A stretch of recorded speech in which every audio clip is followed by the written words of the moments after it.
evening. Yeah, it's blooming lovely now to look at the sky. It's about 8 o'clock in the evening on what day is it? Tuesday, and it looks nothing like what it looked this morning. We had last time I looked at the gauge this morning, it was saying 22 mil. I think we just had overnight. So yeah, it was like a blooming. We had rivers running everywhere. The road was flooded. This field was running like a river. I'll show you some footage now, just from a few little bits that I filmed on my phone because I didn't have my camera on me.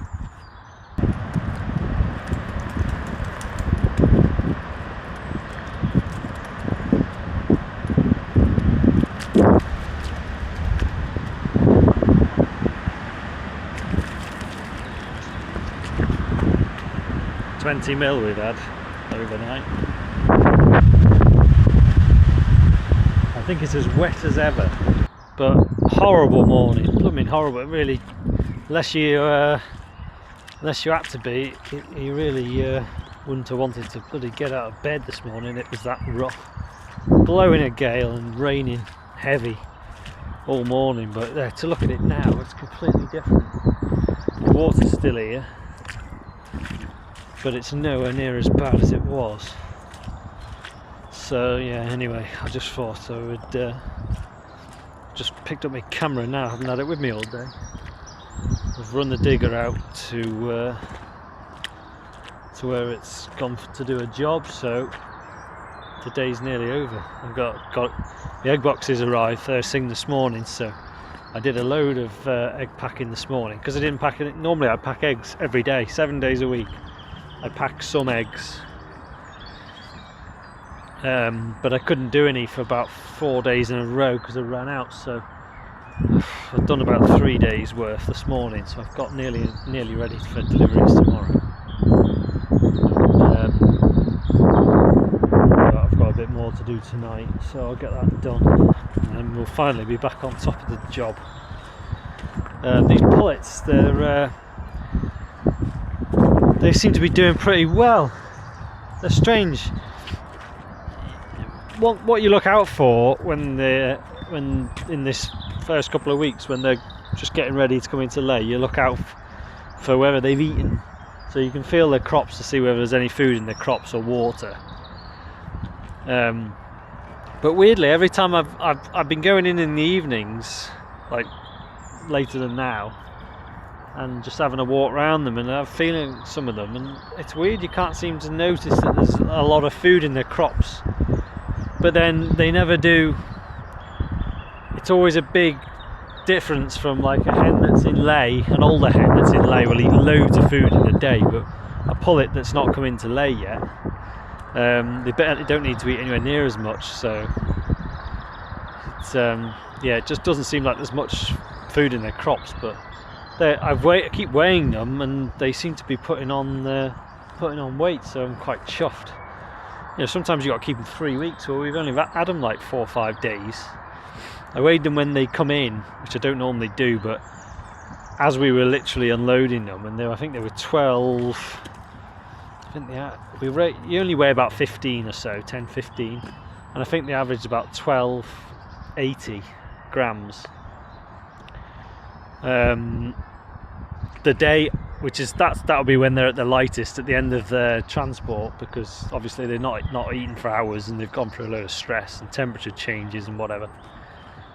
So that was the lowest you'd expect them to be. The next day in the evening I weighed them and they were like most of them were over 13, so I was quite chuffed, and then left them 2 days, and then I weighed them, not last night, was it last night? Might have been last night.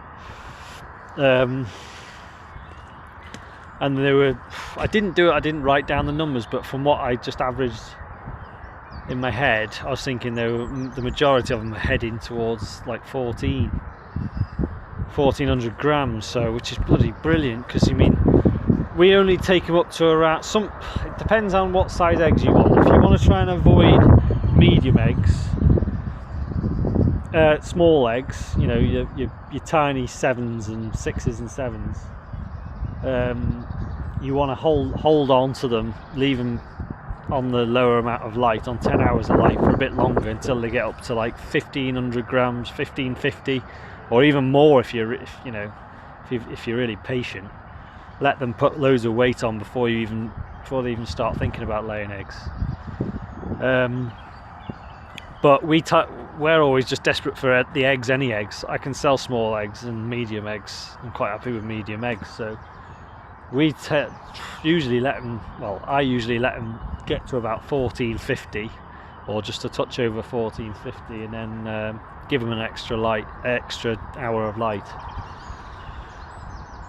And then from that moment when you give them an extra hour, that triggers the lay, but they won't start laying for another week or two. But once you give them that first hour of light, you need to keep giving them more light really every week or 6 days if you're pushing them. So like from the moment we decide that they're heavy enough, they'll get 11 hours every day for a week, and then 12 hours. I mean, once you've started the process, you've really got to keep going. You can't just give them an hour of light and then don't give them an hour for 3 weeks, because that confuses them. So yeah, well, that's where we're up to with them. I'll weigh them again tonight and see where they're up to. But yeah, I'm quite pleased so far. Sheep are desperate to be moved. I'll show you in a clip now of what I went to see them last night to change the fencer batteries, and bloody hell, it's a lot wetter up there than I thought, and they're making a right mess. So I'll show you that now.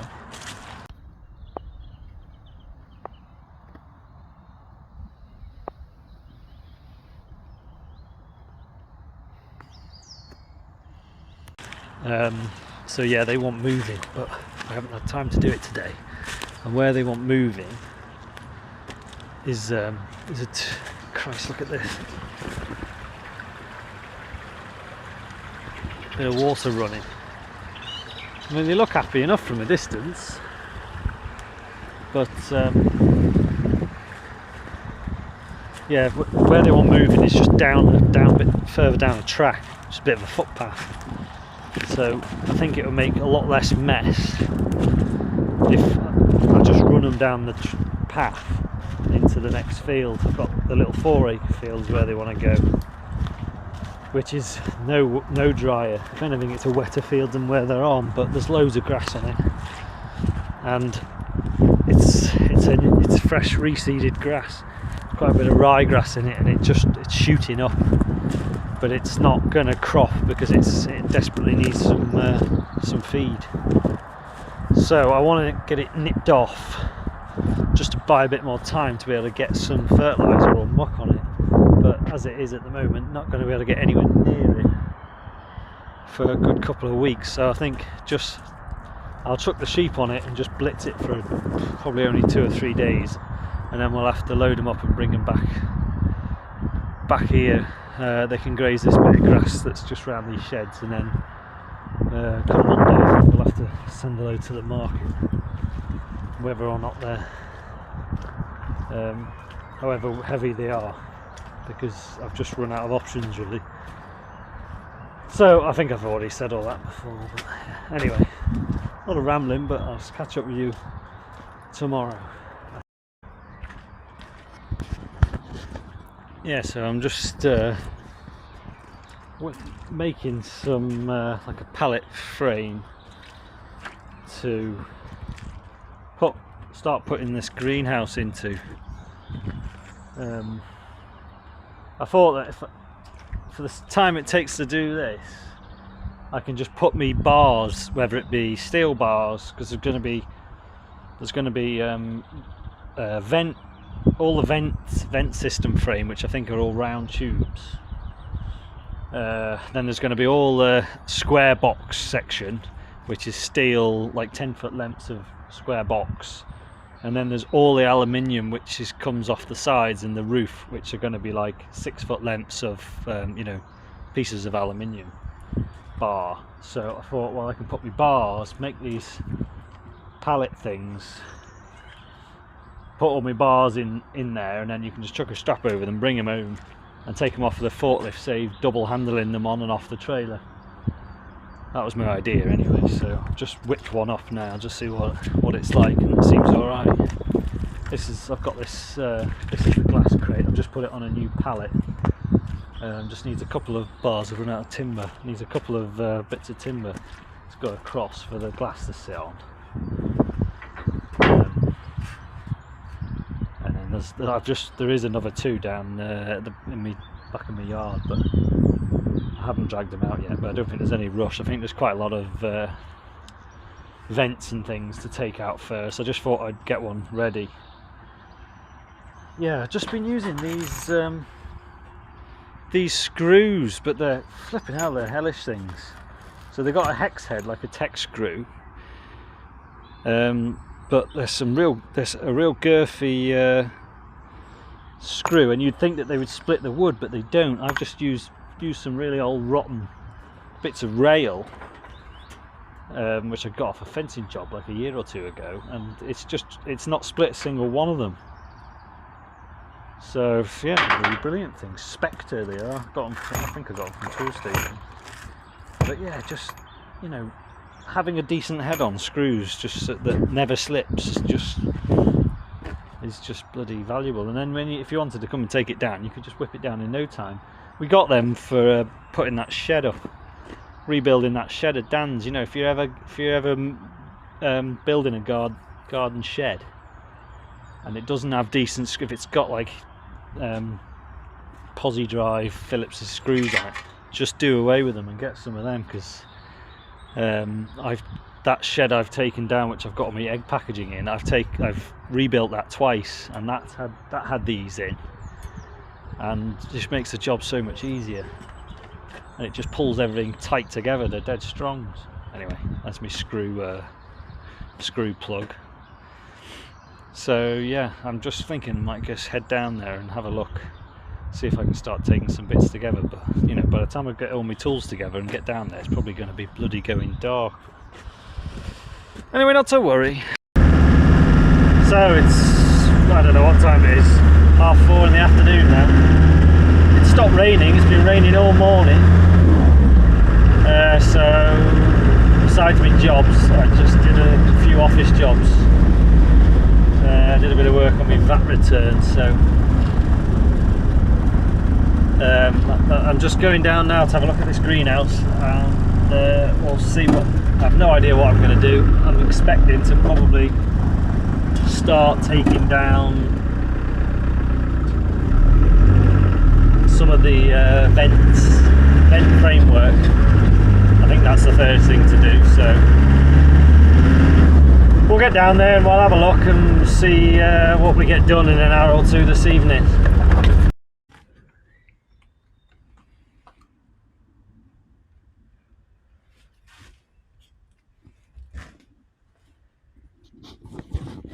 So what I'm thinking is we'll take this mechanism out. So all of these bolts can be taken out. These will stay in place for now. I was worried that if I disconnected them, all these vent sections would blow.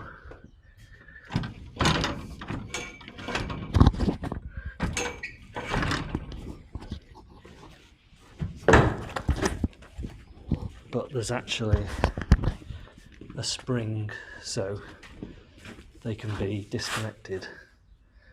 So I could take this whole frame out, this whole bar along here out, without having to worry about anything blowing away.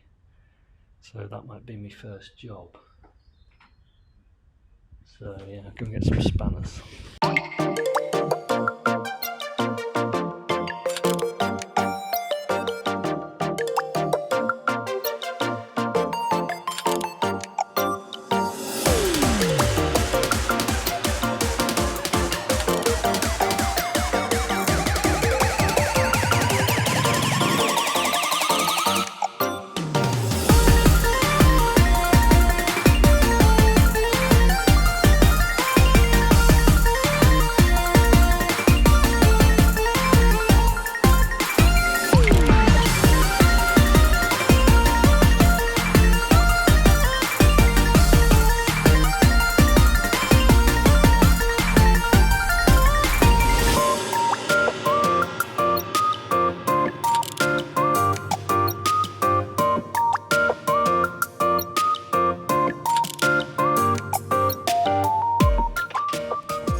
So I've got all these bars down all the way along.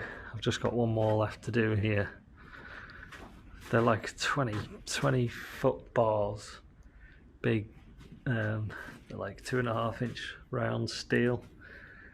So I don't know whether they'll go on the trailer.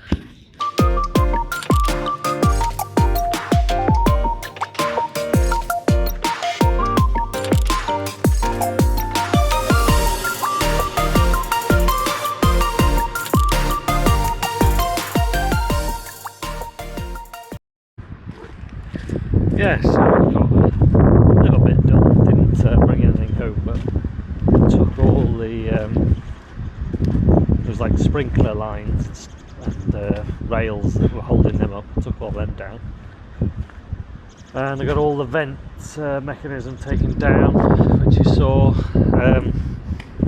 And then I just stood there looking at it for probably about half an hour, trying to decide what to do next. So really productive afternoon. Just going to push all this silage up now and go feed my calves.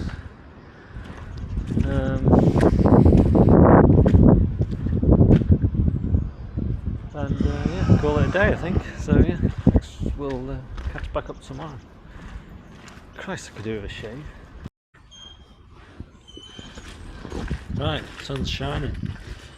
So we're going to go move the sheep today. Thursday today, next day. Going to go move the sheep down the road, hopefully.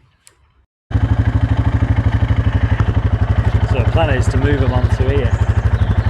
So we've just got to run them down this track, and then they can just stop in here for a couple of days. Not too long because it's wet as hell. So that's the plan. So anyway, my mum's gone. A couple got out apparently, so my mum's gone to fetch them back in from where they've got out, and then we'll send them down this path into here. So I'll go back now and see how they're getting on. This should be all ready to go. What I'm dreading is in 2 or 3 days when I come to get them off, they're going to jump into that bloody pond like they did last time, and I'm going to struggle to get them out of here, but that's a future problem. We're not worried about that now.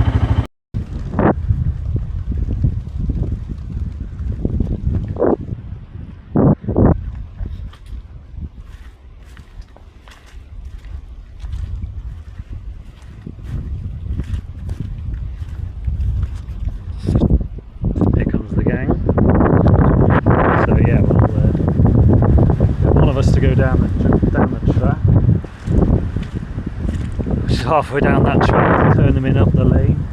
One person to stand here, the rest of us can go behind them. Well, one person to stand where Mum and Mark are now, stop them going back up that side of the field, and then between us we should be able to get them in the right direction with the dogs. So yeah, we'll see how it goes.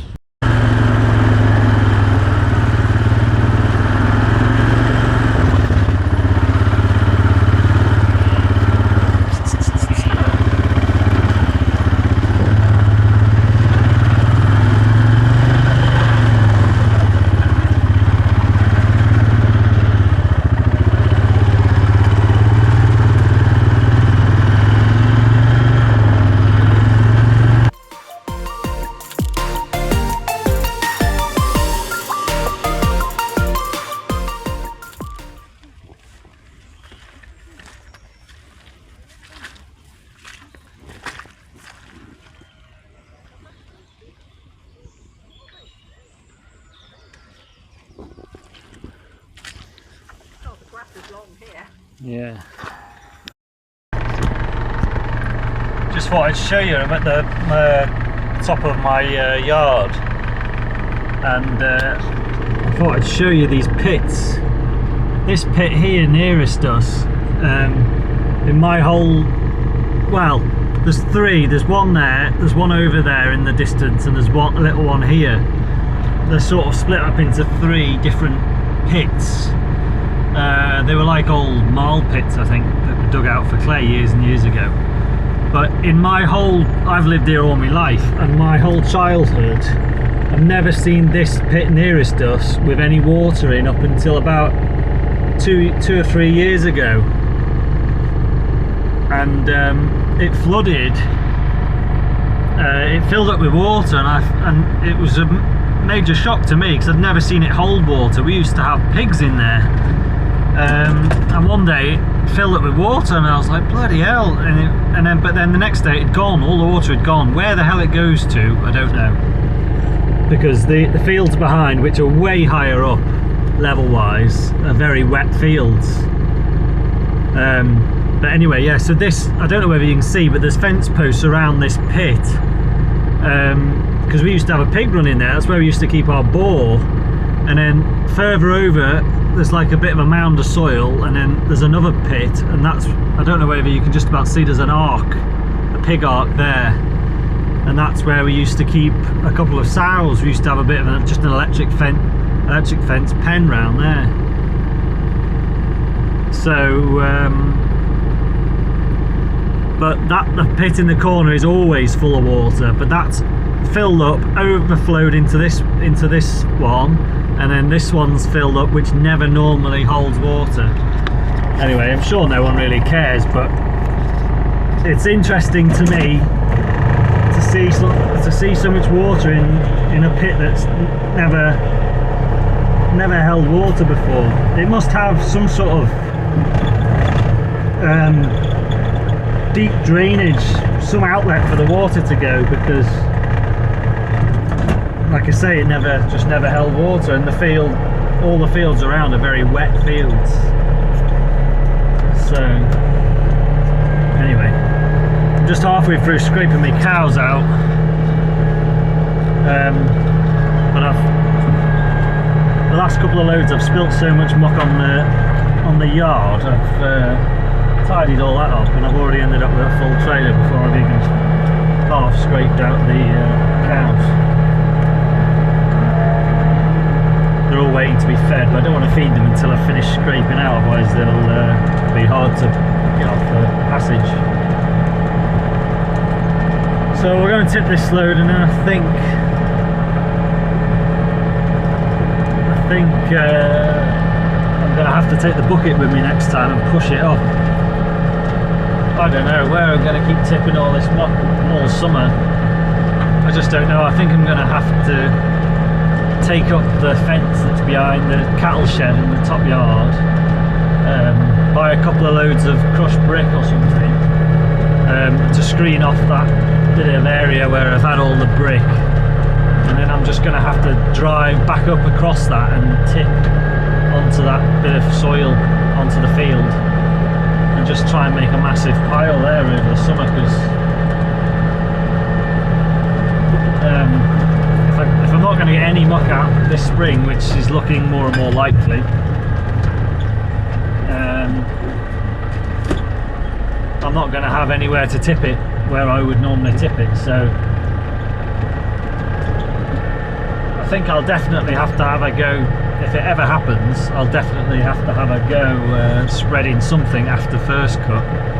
Probably some really rotten stuff, you know, the oldest stuff, and just maybe harrow it and roll it in after first cut, because just to get rid of it, I think. But we'll see. So we got the sheep moved, we've rolled all the fences up, which was a good job done. While we had I had some extra help. I said to my mum, we could leave it till next week, and the field might be a bit drier. And she said, oh, it might be wetter. I bloody hope not. I don't think it could be much wetter than it is now. But still, we got it all up out of the way. I didn't want to forget about the fences in that field, and then the grass grow through it, and then end up having to either mow round it or having to drive round it, squashing all the grass. So it's done and out of the way anyway. But I've never seen the field so wet since I've been farming. So the sheep will hopefully come home in a couple of days, and then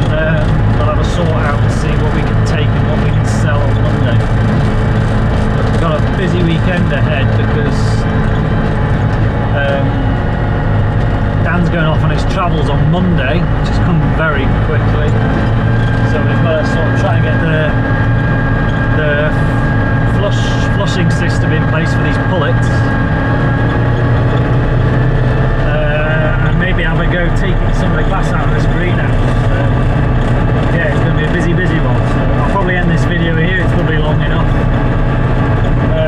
But there'll be another video, or 2 videos probably from this weekend if we get some stuff done. So I'll go take this book off, go back and get another load and keep going. So thanks for watching, I'll see you in the next one.